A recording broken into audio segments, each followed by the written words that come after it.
just fourth step out of the blocks let me down. I think I put a little too much pressure on myself to execute that start. Fourth step, I stepped out to the right. So that means my arms weren't really synced up like they should have been. But you win some, you lose some. Today it wasn't my day. Just got to take your hats off to the guys that got it done out there. Got the Russian Shavinkov joining the sub 13 club, and Parchment, having the season's best, and Aries out there representing the USA and able to come home with a medal given his situation and everything like that. You never know when he might be on the track again, and for him to, be on that podium is a big deal. So, you just take your hats off to the guys that got it done. I'm not going to hang my head or anything like that. You win some, you lose some, and it wasn't my day. Did you always talk about the battle being with the hurdles? Is it harder being in your nine because you're outside, or is that? Nah, it's still 110 meters, 10 barriers. I saw Lu Zhang win the world title in 2007 out of lane 9. So, you just have to focus on what you have to do. I didn't execute, and then, you pay the price for it. It's high stakes when you're dealing in, 12 to 13 seconds. You can't really afford those type of mistakes, and I did that. But, you just got to, I won't hang my head. I'll just get ready to finish out the season and just continue to battle on. What do you think about Aries getting bronze with all he's gone through? Well, he's a great competitor. He had the greatest season in the history of the 110 hurdles back in 2012.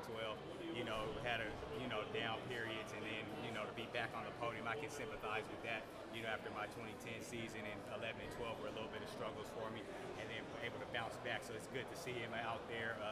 I don't know anything about medical stuff. I don't know if you just, you go through the kidney thing, and then you just like take a few weeks off and you can come back training or whatever. But I really don't know, but if it takes longer than that, he went out on his last race possibly on the medal stand. We're having the flag, raised in his honor, and it's just nothing better than that. It's great to see him back. Even despite tonight's finish, you've been having a great season. How do you build this into an Olympic year? Well, everything is just different, race to race. What happened yesterday has no bearing on today. What happened today doesn't have any bearing on tomorrow. So I don't get too high with the highs, too low with the lows. You just got to keep rolling with the punches, finish out the Diamond League season, still in contention there, So I just have to execute better. I just have to be the best that I can be and just do what I'm supposed to do in the races, and I'll be fine. Does the Diamond League season, does that put a strain on your ability to, arrive at some of the bigger championships? Absolutely not. I performed all the Diamond Leagues in 2013 and went to Worlds and won it. Every race is its own entity.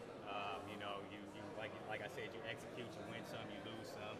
It wasn't my day today, but just the amount of races or whatever to me has no bearing on it. We all know what the schedule is when it comes out.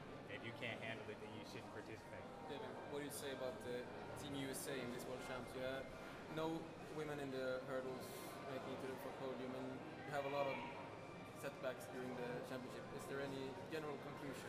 Well, other people are great as well. Just because you show up and have USA on your uniform doesn't mean that you're going to go out and win or, do something like that. These people are trained all year just like you have. So, the world, that's what's so great about athletics. It isn't this best of 3 or 4 races, whatever. It's on that day when that gun goes off, who's going to be the best. And if you're not, then you just aren't. You're going to be back in the back like I was today. So, is it something you talk about in the team, or nah, has not it really. spread in any way? No, because I can only handle the 110 hurdles. I have nothing to do with the 100 or the triple jump or the, I'm a 110 hurdler. Thank you. Did you know Aries was having medical problems? Well, I talked to him about it a little bit in indoors. He told me so. It's just like, damn, man. It's just unfortunate, but you just, try to block it out. And, because he was didn't seem too concerned with it. Of course, inside, but on the outside, he's just handling his business. So, it ain't nothing you dwell on or, converse about a lot. So it just was like, wow, when he told me what was going on. But it's just unfortunate, man. I really just, thank my lucky stars that I don't really have to endure things like that, and you just never know, man. Every time you go to the race, you never know if that's the last time you're going to hit the track, man. And, it's sad, man. It really is. Was he talking about a transplant then, or? No. I just was saying, he was having some problems and going to the hospital, and that's it. He really didn't get into too much depth with it. Good job or good effort out there. Yeah. When you're after you hit that first hurdle and stuff, is there any coming back from that? Nah, not really. Not against these great guys. It's really no coming back from that.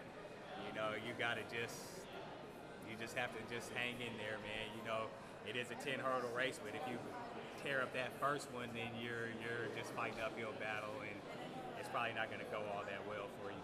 It looked like you struggled a little bit through it, like obviously with the first hurdle, the Yeah. second one, but you kind of regained it. Well, yeah. by the fifth. Yeah, if you mess up the first one, the second one's probably going to be bad. You'll spend the third one trying to regain, then maybe you can clean it up down the track. But, you know, yeah, once that happens, we're at the World Championships. You can't afford those type of things to happen.